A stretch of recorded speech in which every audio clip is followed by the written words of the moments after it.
uma delas não poderá optar pelo simples. Aí vai ter que se definir. E, se uma delas não for apta a optar pelo simples, por qualquer que seja o motivo, ele não pode participar com mais de 10% do seu quadro societário, do seu capital social. Aqui é importante sentar, conversar com um contabilista, um bom contabilista, conversar com o próprio atendimento do SEBRAE, conversar com alguém que dê uma assessoria na associação, no sindicato, tá? Conversar se o interessado for sócio de alguma outra empresa, quando ele for abrir outra empresa, quiser informações sobre a opção pelo simples. É bom ele sentar e conversar para que isso fique muito claro. Quem não pode optar pelo simples? Né? E aí o simples tem uma série de restrições importantes, principalmente do ponto de vista dos serviços.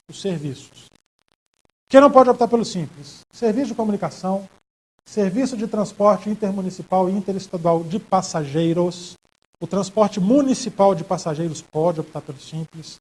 A van, né, a perua, o escolar pode. Importador ou fabricante de automóveis e motocicletas. Importador, produtor ou comercializador no atacado de combustíveis, bebidas alcoólicas, cigarros e armas. E o mais importante, prestação de serviços de natureza intelectual, de natureza técnica, científica, desportiva, artística ou cultural, que constitua profissão regulamentada ou não. Esses grandes grupos não podem optar pelo simples. É justamente os 20% que são abrangidos pela lei geral, mas não podem optar pelo simples. E aí nós vamos ver algumas exceções a esses serviços de natureza intelectual que podem optar pelo simples. Aí, quando eu entro no simples, optei, todo mês eu vou lá no sistema de cálculo fazer os lançamentos que a legislação me exige, que podem ser mais ou menos, de acordo com o que eu quiser pagar, ou de acordo com as prerrogativas que a lei me dá de economizar algum tributo. E aí você se depara com isso, com as telas simples, com a emissão da guia, o sistema pelo qual se registra as informações e se emite a guia é o PGDAS, Programa Gerador do Documento de Arrecadação do Simples. Salvo engano, alguma coisa assim. Então é importante mostrar para ver que é uma coisa simples. E isso é realmente simples. É anos-luz mais simples do que uma escrituração do lucro presumido, e escrituração do lucro contábil, do lucro real nem se fala. Quando é que eu opto pelo simples? Se eu sou um empresário que estou legalizando minha empresa agora, estou abrindo uma empresa agora, eu entro agora. Se eu não entrar agora, eu só entro em janeiro do ano seguinte. Então é muito importante eu estar atento para entrar no ato da abertura. Tem um prazo aí de 30 dias e tal. Tem que entrar no ato da abertura.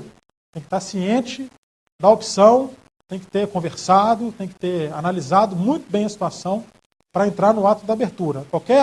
Se titubear, se falar assim, não, eu vou esperar um pouquinho, ver o que vai acontecer, só em janeiro do ano seguinte, que é o caso das empresas já existentes.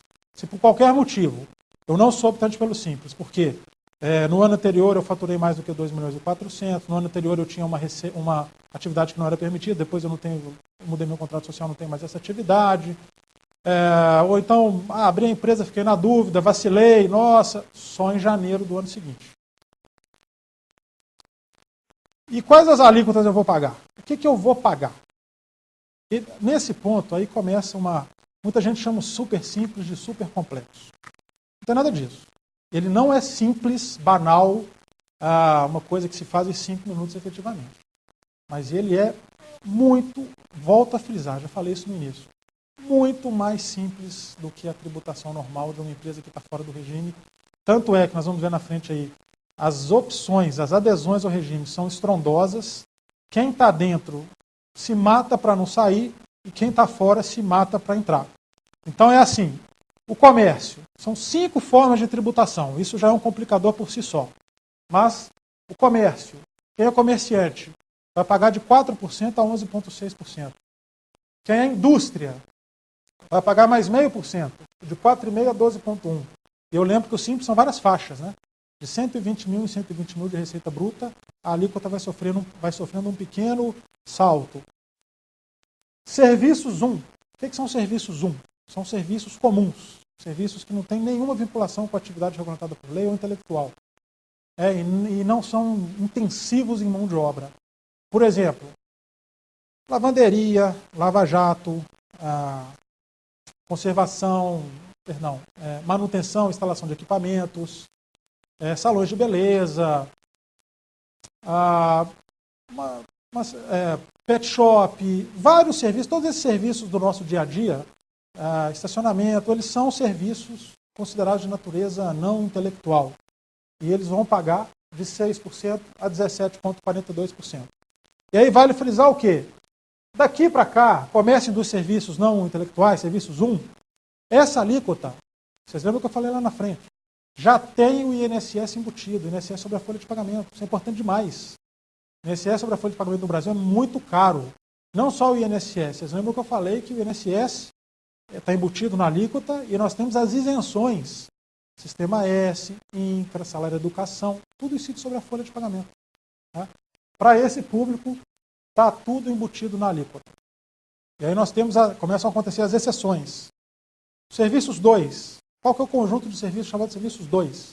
São aqueles muito intensivos em mão de obra. Construção civil, vigilância, conservação e limpeza. Eles vão pagar 4,5% e de 4,5% até 16,85%. Mas é intensivo em mão de obra. E vai pagar menos? Como é que é esse negócio? Os serviços comuns pagam 6% e eles pagam 4,5%? É porque aqui, nesse caso específico, o INSS está fora. Ele continua pagando normal. Ele paga o INSS, paga o seguro de acidente de trabalho sobre a folha de pagamentos. Ele está isento do Sistema S e do salário de educação e do INCRA. Não paga. Mas seguro de acidente de trabalho, o SAT, e a Previdência Patronal ele paga, continua pagando.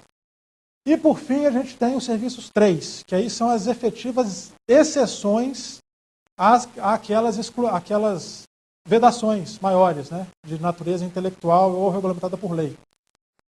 Exemplo, serviço de prótese, serviço de diagnóstico por imagem, academias em geral de esportes, musculação e etc. Serviços de informática, software e similares, eles são do anexo 5, são considerados os serviços 3. Vão pagar de 8% a 22,9%. Com a previdência embutida. É bom lembrar. Muita gente questiona. Poxa vida, 22,9% é muito. É muito, tal, tá caro, tá pesado. Por quê?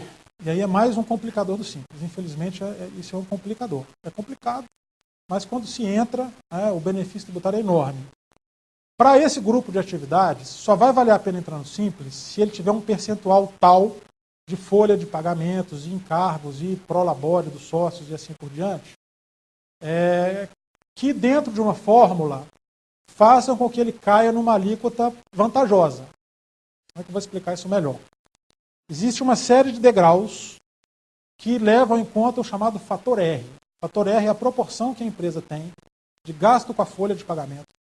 Salário, férias, 13º, hora extra, tributos, FGTS, eu lembro que ele não tem previdência, o FGTS, prolabore dos sócios. Junta-se isso e faz uma proporção entre essa soma e a receita bruta da empresa. Aí essa proporção entra numa tabela que varia e pelas nossas contas, a partir de 20% de proporção, vale a pena esse conjunto de atividades optar pelo simples. Mas veja bem, como a situação aqui não é simples, para se chegar nesse ponto que não é simples, para essas categorias, não deixem de recomendar a conversa com um especialista. Quem são os especialistas que eu sempre friso? Especialistas nesse assunto para a pequena empresa. Primeiro de tudo, a gente sabe que é o contabilista, quem a pequena empresa procura para tirar essas dúvidas, um bom contabilista. O SEBRAE pode ajudar também. Algumas associações e sindicatos dispõem de serviços de assessoria, também podem ajudar. E é por aí. Então, para toda opção pelo simples, a gente sempre recomenda um estudo. Pode ser um estudo simples, a empresa pode ser pequena, não vai dar muito trabalho, mas à medida que vai, principalmente por serviços 3, é necessário sentar e fazer conta sim. Procurar uma boa assessoria e fazer uma conta. Se a atividade for mista, o lançamento vai ser separado. Então vamos supor, eu sou uma indústria e sou serviço 1. Eu fabrico o produto e presto manutenção. Eu vou, na hora de fazer o lançamento mensal, tem o campo lá da receita advinda da industrialização e da receita advinda dos serviços prestados. Então, o sistema vai calcular a parte da indústria com a alíquota da indústria e a parte do serviço com a alíquota do serviço. Quem pode entrar de prestador de serviço, assim, vale a pena a gente citar textualmente, para que não fique dúvida em quem pode entrar. Quem são essas exceções? Né? Serviços 1 são os serviços comuns, o ensino está no serviços 1 por uma questão de fomento, e a contabilidade também está no serviços 1. Tá? Deveria estar no 3 pela estratégia da lei, mas por um motivo que eu vou explicar aqui na frente, está no 1. Serviços 2 são aqueles intensivos em mão de obra, construção civil, vigilância, conservação e limpeza. E os serviços 3, que são as exceções às vedações. Aí eu vou tomar a liberdade de ler, porque são muitos. Cumulativamente, aquela empresa que exerça administração e locação de imóveis de terceiros, academias em geral, musculação, boxe, artes marciais, futebol, esportes, natação, elaboração de programas de computadores, inclusive jogos eletrônicos, desde que desenvolvidos em estabelecimento do optante, não vale mandar embora o funcionário para fazer ele abrir empresa. Isso é importante, a lei tenta cercear isso de todas as maneiras.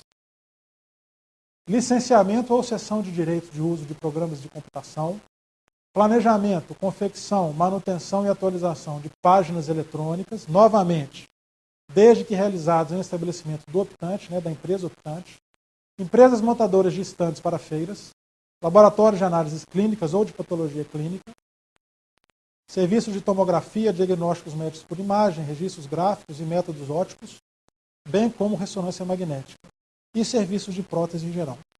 Todos esses serviços têm, de alguma forma, vinculação com uma atividade intelectual ou regulamentada por lei. E aí eles estão aqui na lei por exceção. Seja por forte mobilização do segmento, seja pela intenção dos governos, já que é uma lei nacional, seja pela intenção dos governos de fomentar determinado segmento, que é importante, que merece uma desoneração para que propicie acesso à maior parte da população, como a gente crê que acontece com as academias, com o serviço de ensino. Né? E aí vem a questão importante da justiça com a simplicidade. Aí a gente entra na veia com aquela questão do super simples ou super complexo. Existe um pêndulo, hoje, para o empresariado brasileiro, em que você tem um máximo de justiça e, do outro lado, um máximo de simplicidade. Quanto mais simples, vocês podem ter certeza que menos justo vai ser o sistema. Porque por esse emaranhado absurdo de legislação, de formas tributárias, e a ICMS é pago de um jeito, o IPI é pago de outro jeito, o imposto de renda é pago de outro jeito, você tem as contribuições, PIS, COFINS e contribuição social sobre o lucro, tem o ISS, que é pago de outra maneira diferente, tem questão de débito, de crédito, tem questão de prazos, tem questão de barreiras físicas, né? Vende para um estado, vende para o outro. Quanto mais simples, mais injusto vai ser o sistema. E quanto mais justo, menos simples ou mais complicado vai ser o sistema. Então isso é importante a gente frisar. E no simples, o simples deu inúmeras condições para o empresário pagar menos, em alguns casos por obrigação, porque senão seria bitributação, não é benefício nenhum, é obrigação dar. Em outros casos, deu uma condição do contribuinte, do empresário, pagar menos, mas em compensação, para que o fisco fique à vontade com esse planejamento tributário, exige-se uma série de obrigações acessórias em contrapartida. O empresário escolhe. Então nós vamos ter situações em que tem lá um pequeno comércio, fatura ali seus 5, 10 mil reais por mês, que o proprietário não está nem aí para substituição tributária, antecipação e não sei o que, redução de base de cálculo, vai pagar 4% uma vez por mês com uma única guia. É o máximo da simplicidade, é impossível ser mais simples do que isso. Agora, nós vamos ter o caso do empresário que fatura 1 milhão, 1,5 milhão de reais, que exporta, que tem filial, que quer fazer deduções que a lei permite, porque isso vai dar condições dele economizar aí muito dinheiro, 2, 3, há casos em que, dependendo da situação da empresa, ela pode economizar 4% sobre a receita bruta. 4% sobre a receita bruta.